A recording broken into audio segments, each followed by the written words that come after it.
Hello my friend, today we are going to review the book Cyberpunk 2077 and I think this will be of value to you, so dive into the overview and don't forget to thumbs up and subscribe. This is a book about the world game and about art of this game, and I'm going to present my perspective on this book from the point of view of the artist and art book aficionado. So this is a very unconventional book, not your typical art book. You can judge about this from the start, from the cover of the book. It doesn't have a big splash art, but rather 4 sections and a title. The contents of the book is very diverse and it covers different sections from history, technology, locations in the Night City, and about the corporations, factions, and something about the cyberpunks as well. To be honest, it's a mishmash because some of the contents is quite a bit in-depth, but other contents is very superficial and not detailed enough for the world book. It is definitely not a classic art book, because there is a lot of text, and also it's not game art book in terms that it lacks classical concept art, the development of characters or environments. It has only completed pieces, but nevertheless it could be of some value for the people who want to be inspired in the futuristic neon light theme. And most of all, this book suits for the game fan who wants to have a nice thing to put on the bookshelf and to boast. The first part of the book, which covers the history, is the biggest one. It takes about 30% of the book. It has a mix of big illustrations and sections full of text. It is the most interesting part of the book because it goes in big detail and gives you the complete picture of the history of this setting of the world, of the Earth, and how it all came to be the Night City. The second part of the book is dedicated to technology, and it has sections about the weapons, cars.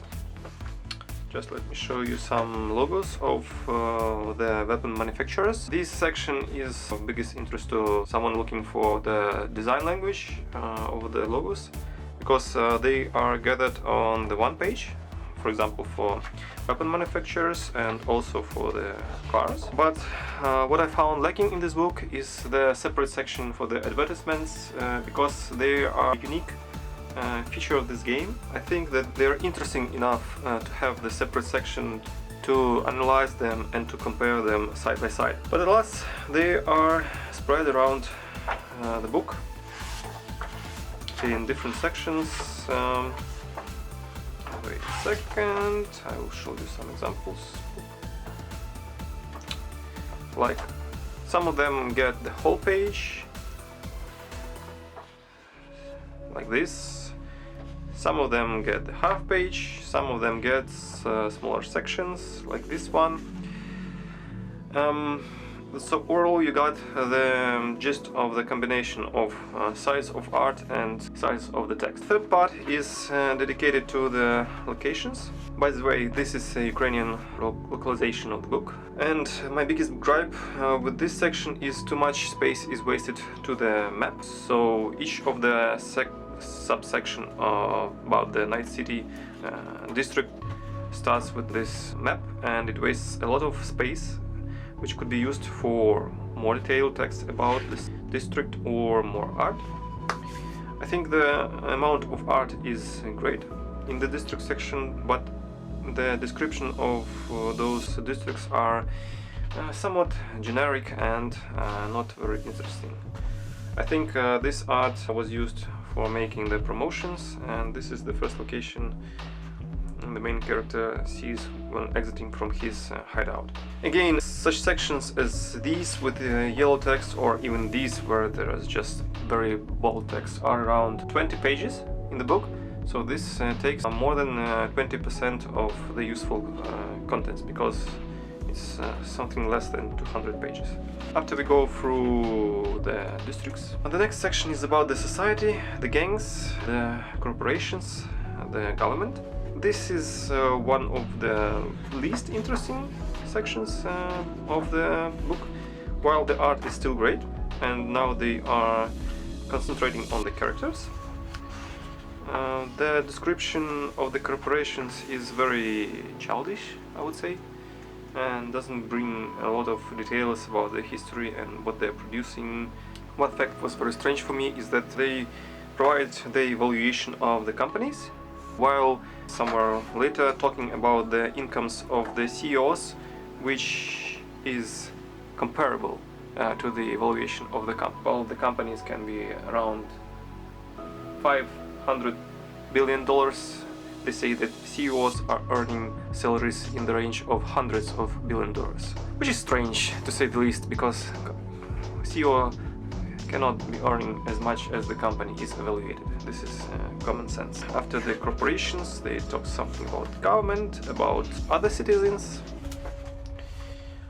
providing some more settings. Also the interesting fact that a lot of the art in the book looks like screenshots with some overpaint or even without overpaint, so be prepared that you won't see only paintings but also the screenshots or 3D renders from the game. Last or almost last section goes about the games and police. This was somewhat disappointing for me because police section is very sparse and not a lot of art. So this what could be called the concept art of the police attire. But I would like to see more variations to understand what the artists did offer for the game directors, what things were discarded and what were chosen, any development path, how they came to these models, like this flying vehicle. There should have been different variations while they came to this final variant, but what were the options from which they chose? What they were looking at when creating this design language. This would be also very interesting to see. What were their references? And gang section is developed a bit better than the corporate section. It definitely has, I think, twice as more descriptive information than the corporation section. It has beautiful art that illustrates the gang members, so this is definitely better done. I will not show you all the gangs. Also about the nomads,